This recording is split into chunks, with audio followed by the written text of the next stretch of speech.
Welcome to episode 65 of Accessible Finance. Let's go. All right. So our last episode, 64, was a lot about advice that you would give to your younger self if you could. And we actually had someone write in and share with us advice that she would have given to her younger self. And so she said, one piece of advice that I would give to my younger self is to caution that it's almost impossible to imagine the impact of inflation and taxes and what they do to your retirement portfolio. Be assured that as a young person, you most certainly will take some calculated risk. So just wanted to share that. Yeah, I like it. I like it a lot. Mm-hmm. That's true. I mean, most people are not taught about taxes. They have no real understanding that, particularly if you have a tax deferred account. I think in this case, that's what we're talking about, right? Like a 401k or 403b, something like that. Half of that money, well, some percentage of that money is the Uncle Sam's, right? They're going to take it. They're going to take ordinary income tax on the distributions that you make. And I think it's such a great point too, because, we had talked about the fact that, your piece of advice to yourself was the fact, like, not understanding full compensation packages and things like that, how to interpret that. And I think that once you, as a young person starting out, start contributing to a retirement plan, you see that big number growing and you're like, I'm great, I'm processing this. Right. Without fully understanding what is coming down the pipeline in terms of taxes. Right. So I think if you're trying to just ballpark, right? So there's two things that she mentioned, and both of them are incredibly relevant and often overlooked, just as she said. First, we talked about taxes. So if I have $1 million in my retirement account, if I want to be conservative, well, if I'm in, let's say I'm in the all-in effective tax rate of about 25%, then I have to think about that as actually having 750,000 spendable dollars. Yeah. Right. So I'm not thinking about, like, I shouldn't be doing my planning as if I have $1 million. Right. Right. Because if I had $1 million in a Roth, sure, we can use that number. Correct. Right. We pull that out tax and penalty free. We're good to go. If it's in a tax deferred account, we're going to have to pay ordinary income tax before we actually get to spend the money. Right. So that's one part of it. The tax component is very relevant. And then the inflation component is often overlooked. Right. So we might think, oh, hey, we're doing we're going to take our 4% distribution rate, and we think we spend $100,000 a year. So we divide our 100,000 by 0.04, and we think we've got our answer. Right. And that could very well could be our answer today, but it might not be our answer, 20, 30 years down the line. Correct. Let's assume that number's 4 million or so. Okay. If we needed to get to 4 mil in today's dollars in 20 or 30 years from now, that could be 12, right? Like that could be a much larger number, right? So you absolutely have to be mindful of inflation and taxes and their impact on your retirement, particularly in tax deferred accounts. And being conservative with the estimate of how many dollars you actually get to take home from your retirement portfolio will help tremendously. Right. All right. So again, thank you so much for sharing that. Yeah, appreciate it. Okay. So we have a few varied questions that are kind of scattered all over the place. We're just going to jump in. Great. Let's go. All right. So this person says, I have an 80K high yield savings account, which went from 4.5 to 4.3 to currently 4, and they're concerned with the downwards trajectory. Sure. So in response, they're thinking of an 11-month CD with Capital One that is at 0.5% and want to know. Well, 11 months at 4.5% today doesn't sound particularly bad. That seems like it could very well be viable. So the underlying question, whether or not specific rates are actually real or, what you're going to get. And I mean real in terms of like realizable, like I can go out to Capital One and actually get this 11-month CD for 4.5%, because I'm a bit skeptical. But let's set that aside for a bit. I think the question is, what the question is driving at is, should we lock in rates while they're relatively high, or while we perceive them to be relatively high? Compared to the Correct. Yeah. The trajectory right now is that we expect, and the markets expect, the Fed to continue to lower rates as inflation moderates and the employment numbers look less robust. So the thought is, as the economy is slowing down, we're more hesitant. The Fed is more hesitant to keep rates elevated because that kind of pours cold water on the economy, right? And then as inflation comes down, and that was the whole reason for raising rates in the first place, was to slow the economy so that inflation would come down. All right. So the thought is, well, the trajectory is negative. Should I try to lock in as high of a rate as I can for as long as possible? That's called increasing duration. And many will tell you that you should. The question is, do you believe that you can time the market, right? Do you believe that you can time the bond market? So typically when you hear about timing the market, we're talking about equities, right? Like I know that Nvidia is undervalued today. It's going to be worth $1 billion tomorrow. Today it's only worth. Soapbox topics. Correct. It's very difficult to get out of timing the market. Even if you're one that advocates, we had about a 2-hour meeting with some colleagues last night about that and how almost every move you make will still be timing in some sense. It's very difficult to try to iterate on your process enough to remove the human component. Sure. But my advocacy would be that you should try. Anyway, the point is, yes, you could lock in rates. Like it is certainly viable to lock in rates, and we would say that you would want to match the duration with the need for the dollars. Does that make sense? Yeah. So if I need the dollars in 2 years to make a down payment on a house, to purchase a new car, etc., then yeah, I think it makes a lot of sense to buy, something with. It doesn't always have to be 2-year maturity, but it can be, right? Like you want your duration to be about 2 years. Well, and I think that drives at the fact that like timing, like you said, is still going to be a component when you're dealing with finances in general, right? But the timing that you should be focusing on is your individual circumstance and your need for the dollars and when you're going to need it, rather than trying to game the system. Now, this person only said what I shared, didn't indicate anything about plans for the 80K or anything like that. But that's something that, like you're saying, should factor in when looking at the duration of a CD that they would go ahead and invest in. Absolutely. There's one other thing that I'd like to mention, and that is first your comfort level with risk, and do you even need to take the risk, right? So if we're going to be in a money market fund or something that's going to be, indexed to very short-term rates, but I'm comfortable with and can meet all of my goals if I lock in this 4.5%. Maybe I do want to lock in this 4.5% because there's no risk to me, right? I'm going to meet my goals. I'm going to be able to buy my car regardless. Right. In all of my calculations, right? This is just going to be, it's all just lagniappe if I made more than 4.5% with short-term rates, maybe inflation spikes, but I'm still okay if I've locked it in, right? And I'm sure somehow that the price of the car, the price of the house, the price of whatever I need for the money isn't going up. If I lock in, then I'm happy with that and I'm comfortable with that. If it's safe, you can go for it, right? If it helps you sleep at night, it's about your personal comfort level with the investing decisions. Well, so that's our thoughts. But yeah, this is again a situation where more information may have yielded a different conversation, but based on what we have. All right, so this one's actually quite interesting. This is a daughter writing on behalf of her mother. Okay. So my mom is mid-80s. Recently inherited a stock portfolio that was monitored on a daily basis by the deceased. Okay. So let's just take a minute to. Yeah, very, very. Very granular. Yep. Okay. Very involved. My mom herself is not savvy about investing at all. Okay. One of the stocks just tanked and she lost $9,000. Okay. Now your argument, correct me if I'm wrong, is that she didn't lose anything because she hasn't withdrawn the funds yet. Right? Well, I'm not even going to make that argument. I was just going to say $9,000 is a percentage of what? Like, well, okay. Is this a $9,000 of a $10,000 portfolio or say, 300 million? Correct. So the daughter in this case wrote her scenario. She has a bunch of questions.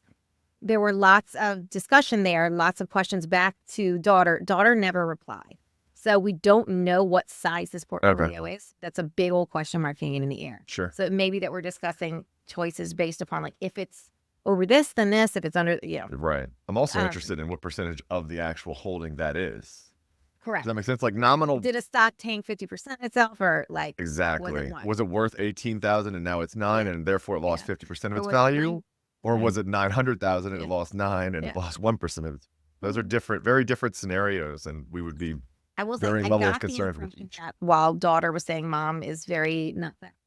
Daughter's probably the most savvy herself as well. Okay. She says overall, the $9,000 loss has been made up by gains in other areas, so the value of the stock portfolio has remained the same overall. Okay. The portfolio is planning to be used for keeping her in her home as long as possible, assisted living, or nursing home care should she need it. Okay. Cool. Great. Right now, she is healthy and does own her own home outright. Good. Okay. Good for her. So there are 6 questions that this That's woman a lot of questions. Let's hear them. Question Very one. little information to go on, by the way, but let's hear it. Agreed. But the questions, I will say, are not super granular. I Okay. think that they're really Just good. broad overall strokes. strokes. Good. Question one. Should she even be in the stock market at her age? Okay. You want me to answer it contemporaneously? Yes. We're going? Yes. Yeah. So mid-80s. Should she even be in the stock market at her age? Should she be in the stock market or should she be 100% invested in the market? Great question. So that's my immediate follow-up, right? Like, I don't know what this portfolio looks like. If it is 100% equities, probably not. Okay. Almost certainly not. But if it's 50-50, Yeah. you know, like, or 60-40, even maybe depending on her risk tolerance, maybe it's 40-60 equity. You get the idea. We can play with percentages around 60-40 to 40-60, somewhere in that ballpark is probably where I'd want to start, assuming that she's not cash under the mattress. Or We don't like, know let's go to for- Vegas. Yeah, exactly. Right. So we'd have to dial in on her risk tolerance. But the idea is that should she own some equities, some non-zero exposure to equities? Right. Absolutely, yes. And I think, honestly, broad strokes approach is that it's almost more risky not to be. I agree. in equities. Yeah. Inflation is real. And if you're Yeah. in the bond market, then You're never going to keep you're not going to, right. And it sounds like, it very much sounds to me like if we're talking about the need for the money being within the next 5 to 10 years, I mean, there's some argument there that that's a bit more risky. You don't want to really be in equities under 5 for sure. But we're looking to use this money like very quickly. And we need this money to grow. Correct. Is my intuition from hearing the question. Like, And we it need this sounds money to like pay the for her money- things. And it's she's interesting 80. because she initially said to keep her in her house, but the house is paid for in full. So we're talking long-term care, right? I assume, I assume we're talking long-term care and like utilities and upkeep and maintenance of the house. About, Medicare. You don't know anything about what type of Correct. support she's got there. Or what her current medical status is. And health Correct. Now, state. she said her mom's probably healthy. Well, that's good. So we do know But that. she's 80, so. Yeah, exactly. That's You don't so frugal. Yeah. you don't want to hedge your bets on assuming that you're going to be defying statistics here. right? Sure. Okay, so answer to one, yes, Correct. but not necessarily 100%. Correct. A lot more to know. Now, question number 2 is an interesting one. Should she be owning individual stocks? No. My answer to everyone is mostly no. Mm-hmm. You should not. Unless, I would say that even the people that do this professionally and try to own individual stocks fail to outperform their benchmarks on a consistent and risk-adjusted basis, right? So that's the conventional wisdom throughout academia and all of the research papers that you can find, and significant amounts of intellectual research have gone into this and determined that most of the managers, the money managers, right, that are running funds, that are running, hedge funds, that are running investment funds, are not outperforming their benchmarks on a risk-adjusted basis consistently. Most of them, they'll win. Like, let's assume that everybody that beat the S&P, we look at them next year, it's about 20% of them will do it again, right? And then it's less than that, right? Like, it continues to deteriorate until nobody on like a 10-year basis is doing it, right? Warren Buffett did it for a while and then lost since 2010. Statistics problems where it's like, or one of those games, where you have to roll dice and it's like you have to roll heads like 5 times in a row, and then Correct. Correct. If we assume we're flipping a coin, they're actually beating the market less frequently than you would if you were just flipping a coin. Yeah. Does that make sense? So if we're trying to determine whether or not there's skill involved, if you can't even do it better than a coin flip, what are we really doing here? I'm sure that there's skill involved because you're going to be better than the other people who are even worse than you are, right? But that's not to say that you're not better off, entering some type of diversified, right? And so Correct. I think there is a small caveat there, though. Like, we work with a lot of people have invested individually, have invested on their own independently, and who have emotional connections to or feel very passionate about certain stocks that they own.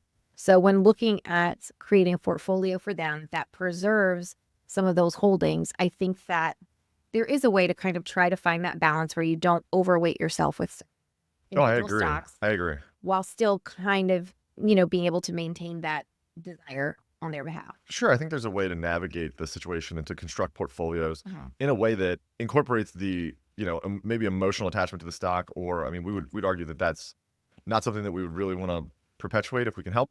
But if it's there, we could still, you might believe that Apple's going to continue to outperform and it's done really well, and that's completely fine. And that could serve, Apple's a significant portion of the overall market, like the S&P 500. And to be clear here, our 80-year-old, let's learn Martha, Martha here doesn't seem to have any ties or feelings about any of the stocks Right. whatsoever.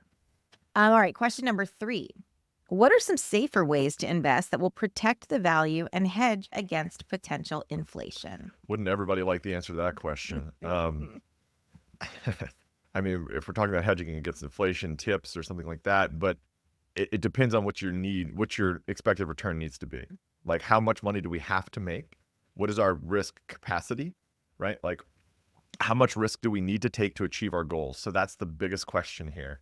And if your answer is, well, I need like a 15% return, really, there's not a great way to do that, Yeah. or at least not a way that we would advocate to do that. Like, could you go buy calls on Nvidia? Sure, you could.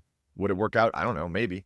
But like Vegas blackjack might work out too. You know what I mean? So we, let's assume that we're talking like more sensible numbers, and you might need a return of 7 versus a return of 4 to achieve your goals or something like that would change. Then we talk a little bit about like construction versus like 60-40 versus 40-60 versus 30-70, right? And then we could get into those numbers and dial it in and try to figure out, what our expected returns could be. But when we talk about a safe way to do it, not really. Like, the market's going to be volatile in the short term. Yeah. Long term, we expect to gain positive results over time, but that time could be, well beyond 5 years. And I think that answer from you really answers the next 2 questions, which were what kind of split between investments would be recommended and should she be in bonds, right? So again, this is a super individualized situation. Right. You would need to know numbers there. That's exactly correct. Those percentages. Okay, so her final question was, at what point, if any, does one decide to leave the market altogether? That's a good question.